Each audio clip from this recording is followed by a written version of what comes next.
I'm Andy, I'm Drew. and this is Spork. Spork.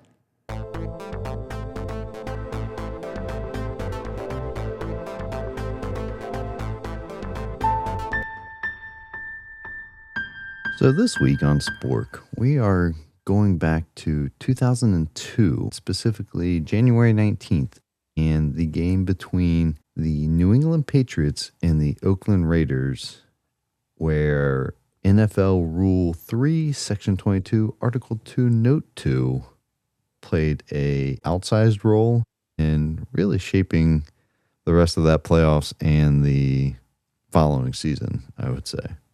Very nice touch with the rule number for our, maybe less than, I don't know, people like me who don't know what that means. Can you explain what that rule is? I'm not sure I can fully explain it because it still doesn't make sense watching it, but it is known as the tuck rule. Oh, okay. The tuck rule. Yeah. I get it now. Yeah. No. So the play we're talking about is Tom Brady drops back to pass in the fourth quarter and kind of has a weird little pump fake, gets sacked, ball comes out, Raiders recover. Probably game over. The Patriots don't win the Super Bowl. But they review it, or they don't review it. They call it on because there's no reviews yet. Mm-hmm. They should review it, but that doesn't exist. Instead, it goes to some rule as they all debate it, and his arm was going forward, so it is considered forward pass-ish and ruled incomplete. So, and I don't know when the rule was put in place. 1990 started. Okay. I was going to say, I didn't think it had been around for a very long time. It was like one of those newer, a little bit obscure type rules. And so the fact that it kind of like reared its ugly head in a huge moment, I think it really threw a lot of people off. Yeah. And it all goes around, and I'll read just one part of it, which is kind of the crux of what I think Belichick was arguing throughout the entire time, was if there's any intentional forward movement of the arm that starts as a forward pass, even if the player loses possession as he is attempting to tuck it back towards his body, that is still still considered part of a forward pass if they are still attempting to tuck it back to their body. Whereas if it has already been tucked back, it is considered a fumble. But the tuck was not complete in theory. And even just hearing that, it feels super hokey, right? But it was put in place for a reason, whatever that reason might be, maybe to protect the offense like a lot of these rules do. But one of the interesting things too, and wanted to kind of set the scene a little bit, is like this was kind of an ugly game. Snow everywhere.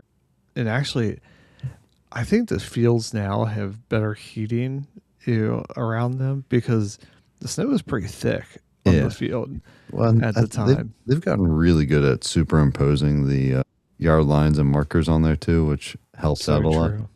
Yes, so true. Yeah, and so when all this is going on, it's like I think everybody was kind of waiting for something like this to happen. Just with the conditions, it was kind of surprising that there weren't more turnovers or turnover possibilities from the quarterbacks in this game. Yeah.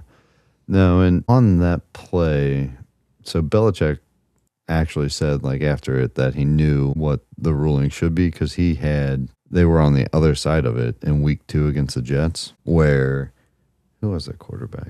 But anyway, so the Jets basically had fumbled it, but it actually ended up being not a fumble because of this rule. So he was aware of it, just kind of stashed it away in case he ever needed it back in that, library of a brain of his for obscure NFL rules. And there it laid until this play. But, and I guess kind of getting to the game, you mentioned the weather, the snow, and really it is, what's the score at this time? Is it 10-3?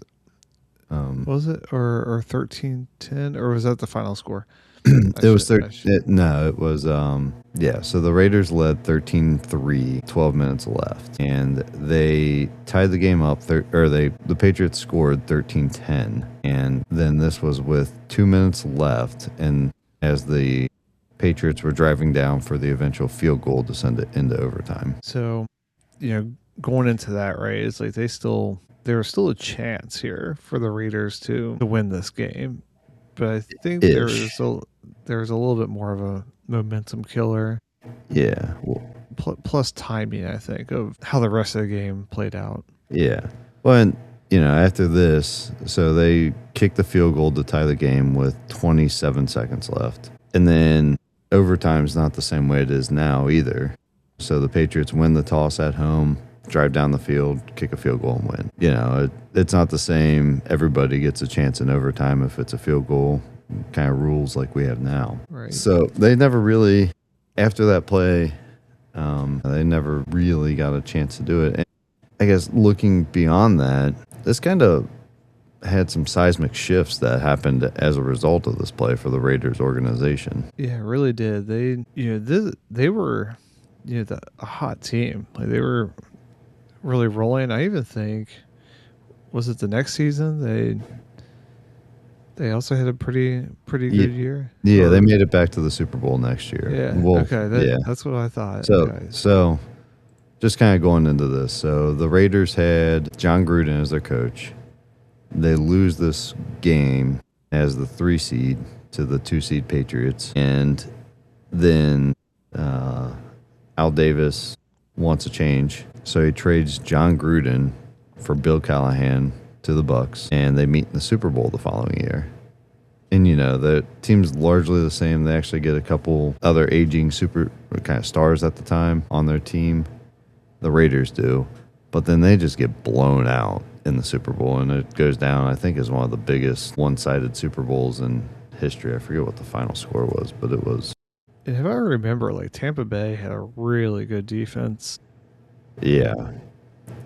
That, I don't know, there's something, I could be thinking about a totally different Super Bowl. I don't think I am, though, is they had like a bus or like a big van or something that they kept going to, and they kept putting like the players of the game up there, and they were like all defensive players.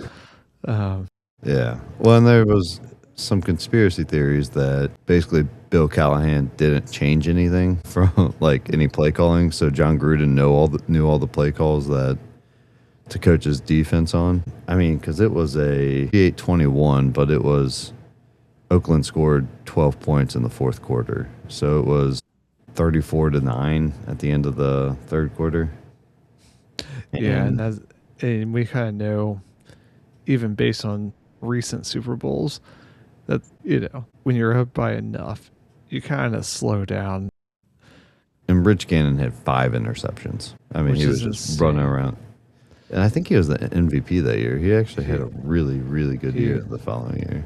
Yeah, so he was. And, I think there's, you kind of like talk about alternate scenarios. I don't know where you want to start with this, but it's like, you talked about the seismic shift in the coaching, and, how it kind of vaulted Tampa Bay like immediately, which is just wild. But the Raiders, they, after that following season, that magic was kind of gone. I think they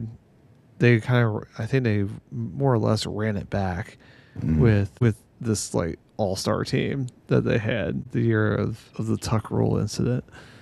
Yeah, and I should say, so Bill Callahan, he was actually the offensive coordinator that year, and what John Gruden was actually traded for was basically 2 first-round picks, 2 second-round picks, and $8 million in cash. And Al Davis thought he got a deal, basically,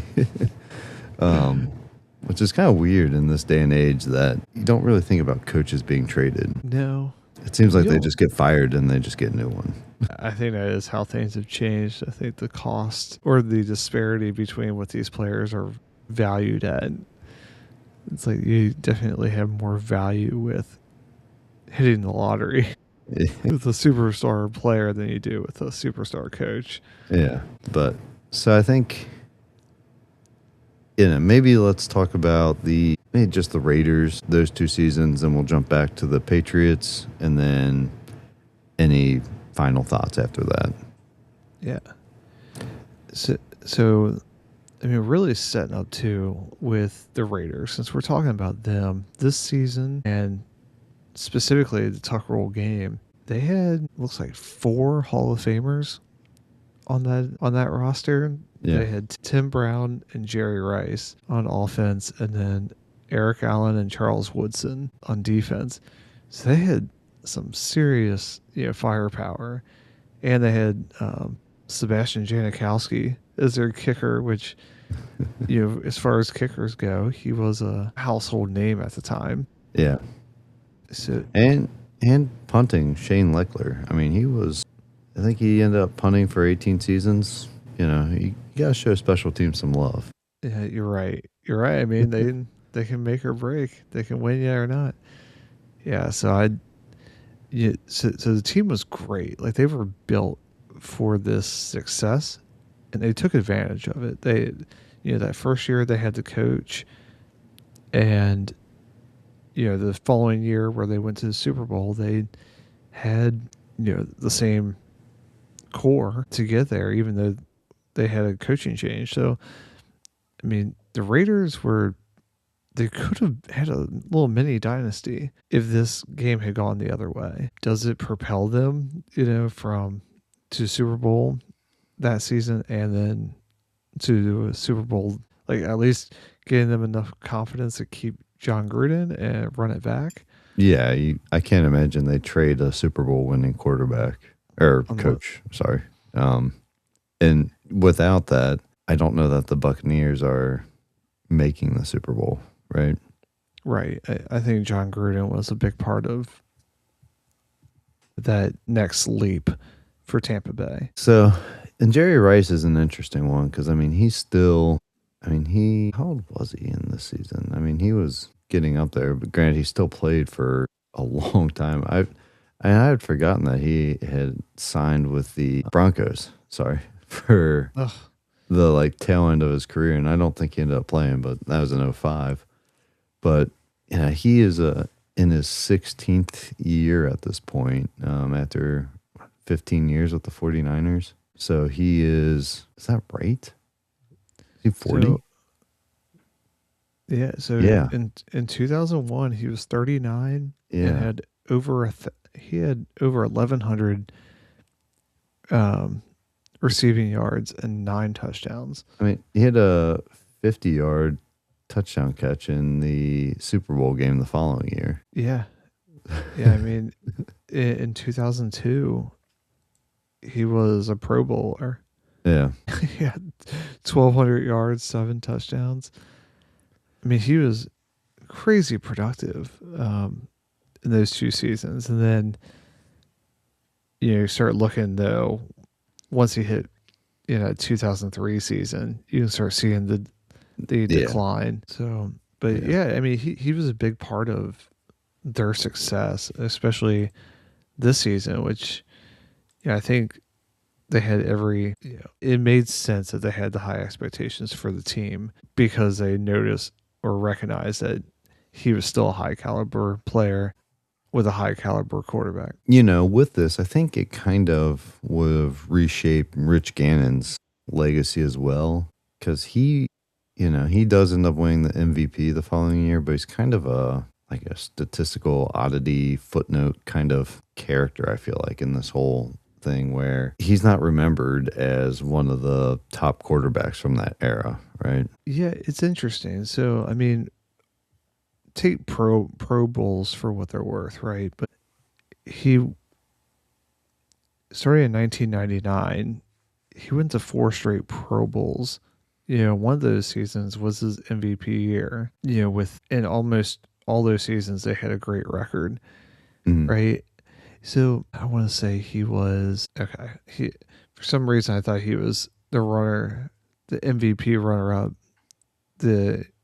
in 2001, but he wasn't. So scratch that. But does he become like the 5th Hall of Famer on that roster that year with a Super Bowl ring. Yeah, I mean, even if you give him two, I mean, now, and especially if they're back to back, I mean, I'd say he's probably remembered more fondly than Kurt Warner, or, he might have similar, like, I guess Peyton Manning's a little different, but, he's got two rings, and I don't think Kurt Warner is not in the Hall of Fame, is he? No. I think he is. I'll look that up. Yeah. So, I say all this Yeah, about... he was in 2017. So we say all this about Rich Gannon, though, and obviously you can point to those 4 years where he was, So that was not. I mean, gosh, it was very mediocre at best leading up to that. And then even after his MVP season, I'm assuming I should have researched this, that he got hurt and just was never the same, because then after a very short time in 2000, he never played again. Yeah, he had a pretty bad neck injury, and that basically ended his career in 2003. So he had a helmet-to-helmet collision with where did I see that? Tampa Bay's Derek Brooks. Okay. So, and I think the fact that I couldn't recall that off the top of my head probably shows like how Rich Gannon is remembered, right? Like, I think that alone is like, it's not like Peyton Manning knowing the why with him when he started to decline. So, does he become a 2-time Super Bowl winner? Probably. Does he become a Hall of Famer? That would be a stretch, I think, looking at the full body of work. Yeah, and that's where the Hall of Fame is a tricky thing. And, if you have 2 Super Bowls, probably 2 Super Bowl MVPs, just the way, those typically go to quarterbacks, right? And 1 NFL MVP regular season, maybe that little spurt is enough to get you in, maybe not first time, but, the 5th time. Is he one of these guys that, there's been a lot going on with the Hall of Fame voting recently. Yeah. But there is a special ballot that they have for voting into people who have been on the ballot for so long. They get like some special consideration. Does he become one of those guys that we're having debates about being in? Yeah, I was trying to go back and look and see who is the worst quarterback in the in the Hall of Fame, but there's a lot in there, and it would be hard for me to pick one to put him against. That's a lot of research on the fly. Yeah. So we don't have one of those. Yeah. Let's rein it in. Yeah. So anything else Raiders wise before we move on? I will say I did read somewhere that specific play is what kind of turned Al Davis against John Gruden, that he felt like he wasn't arguing enough for that to be a fumble. Which is like super crazy, because I don't think John Gruden is known for like pulling punches. No, I mean, I can just picture him taking his visor off and throwing it and yelling and going on his little stampede, but maybe that all happened after this. Maybe he was a nice, calm guy. Maybe this is what changed him. Who knows? No, I didn't have anything really too much more about the Raiders. So moving on to the Patriots. And I will say, I feel like most of our scenarios that we come up with somehow end up with Tom Brady. Yeah, I don't think it's going to be the last time. So if he is, I mean, he's even said this during their, so ESPN did a whole documentary on the Tuck rule, and I think he's quoted in there saying he's probably back as the backup quarterback if this goes the other way. They lose the game, and obviously he doesn't win the Super Bowl. Yeah, I went and looked up like the stat lines for Tom Brady and Drew Bledsoe the following year. Mm-hmm. And I mean, I wouldn't say they're identical, but they're pretty close statistically. I mean, Drew Bledsoe, he ended up going to Buffalo after, and statistically, they were right on the money. Drew Bledsoe threw for few more yards, but overall touchdown passes, interceptions, there wasn't a huge gap between the two, which leads me to believe that Tom Brady loses that game. I wouldn't be surprised either, right? Like it's not like Drew Bledsoe was hurt, but he was not incapable coming back from that injury. Yeah. And the other side of it is if they were that close, assuming, this is playing out as Bledsoe's coming back from injury, do they still take it as a sell high kind of thing on, and maybe even get more back for Bledsoe, where, it's a salary cap move, right? Get rid of a quarterback that you're paying a lot for when you got somebody right behind him that's capable. That's the kind of maneuver I'd say a Belichick might be into. But the flip side is you have a known commodity versus someone who may or may not be there. Yeah. I think it's a likely scenario, for all the reasons that you mentioned. The big thing that crosses my mind is do they say to themselves, well, this is why Brady was a 6th round pick, right? Yeah. Because it's like he can get you to a certain point, but he's not going to get you to that next level. And do they draft somebody or try to bring in a different veteran backup that's cheaper than Drew Bledsoe to try to push the competition? I think that's a likely scenario with this. But I mean, for the sake of history, right? It's like if Brady's right and he becomes the backup, the whole landscape changes with the AFC and really the NFL as a whole. Yeah. And I mean, you think about how long Drew Bledsoe had been there. I mean, he was drafted there in 93. So you look at that and, that's 10-ish years at that point that he'd been there. And just to be like, hey, we got this shiny new quarterback back here that was a late round draft pick. So we're good. Thanks for your service. Yeah, exactly. I mean, they're paying him a lot of money too at this time. And we're not worried about playing you twice a year. Very true too. Yeah, but I think that's the Brady piece of this is very compelling because we know what he became, but he wasn't that guy, and really up until the Super Bowl. Yeah, and with that, Belichick isn't Belichick at this point either. The year before, I don't think they had a very great season. I think they were 5-11 in 2000, and that was his first season there. So in his second season, let me see. Yeah, so first season was 5-11. So he's still finding his, getting his feet under him. Now he goes 11-5 this year with Brady. So, maybe if he gets Drew Bledsoe and gets him back, maybe everything's fine. He's not, I guess the difference is it's not the same coaching carousel that we have now. Coaches typically had the luxury of seeing out their contract. So he's probably still there for another 3 to 4 years anyway. At which point, maybe they do get over the proverbial hump with Drew Bledsoe. So there's another quarterback that I thought about with all this. Maybe you were going to talk about him too, but I theoretically, if Tom Brady's out of the picture, and we say that the Patriots can't win without him, Peyton Manning really struggled, trying to get past the Patriots, right? He was always kind of riding in their shadow. And I think whoever comes out of the AFC for a lot of these games is going to win a lot of these Super Bowls. Yeah.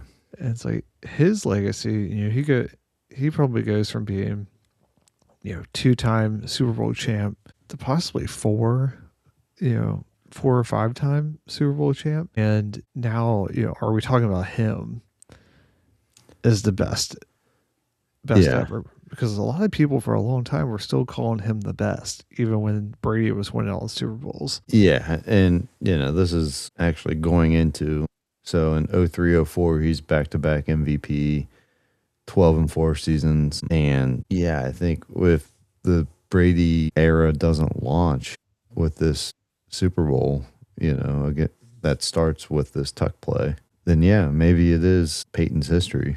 Like it's his league that he just kind of runs through. Yeah, I mean, I know there's a lot of people who would have loved to see that happen, right? Because a lot of people love Peyton Manning. Maybe Carson Palmer and the Bengals get a couple Super Bowls in there too, right? So, Yeah. try. Yeah, exactly.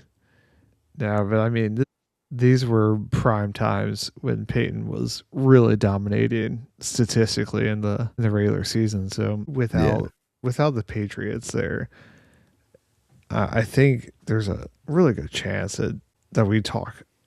He's on the pedestal that Brady is, that nobody's touching him. And then with him, it's like if he has that kind of legacy, or has an even stronger legacy in Indy, does that become good enough for him? Does he even ever leave? Does he ever go to Denver? Yeah. Or does he just like ride off into the sunset and say, you know what, that was fun. Injuries aside, I don't see myself anywhere else. Yeah. Yeah. No, and then I mean you think about some of the other quarterbacks of that era that, couldn't get over, because he was one. I think the Steelers, and I mean, even looking at the division, Miami had a couple decent years throughout that early part. Mm-hmm. I think the Jets had one just from when we did that Jets episode with Peyton Manning, giving him 5 or 6 Super Bowls, 7, 8, 9, something like that. So, yeah, it kind of shifts, and maybe it goes to a Peyton Manning dominant, or maybe it brings more parity in the league. Like maybe Peyton Manning gets a couple, and then after that, maybe it's kind of spreads out more than, a single dominant team. Because, I don't know that the Indianapolis franchise had the same kind of gravitas that like a Belichick, Brady, Patriot way did to be able to sustain really kind of like 3 waves, right? I mean, you kind of end up bundling it all in, but it was really kind of 3 distinct up and downs. Yeah, I mean, you're spot on. With Indy, like Peyton, it always felt like Peyton was the personality, whereas with New England, it was that feeling of just like the whole culture is what made them who they were, and Tom Brady just happened to really mesh into that really well. So, any other player related items? No, I mean, we could definitely get into the weeds with like some of the non-quarterbacks of this, but I think we can start pivoting. So I was just going to say, so when do you think that, or do you know this, when they finally got rid of the tuck rule? I thought it was 2015. 2013. So they, so they finally did that in the off season of 2013 for the upcoming season. And there was only, so the Patriots abstained from voting, and then the Redskins also, at the time, Commanders now, abstained. And then there was one team that voted no against it, and it was the Pittsburgh Steelers, because I guess the thought was that Ben Roethlisberger at the time pump fake so much that this rule actually benefited him and his style of plays. I was gonna say he was a pump fake master. Like that's just, I can just picture that constant. Yeah. Yeah. So, but outside of that, there were, I think, 2 other notable games, but they were just regular seasons. So 2005 Redskins Broncos, 2010 Chiefs Ravens, but nothing as say league altering in terms of history with the application of the rule on that night in January in Foxborough in 2002. Yep. And I think we'll probably be talking about other rules here in the future, and if we can ever figure out what truly is a catch. I think we could have a whole bunch of episodes around catches that did or did not hold up. Yes. But that's for another day. Yes, it is. All right. We'll see you next time. And that's a wrap for today. Thanks for listening. Don't forget to subscribe and share, and be sure to tune in next time.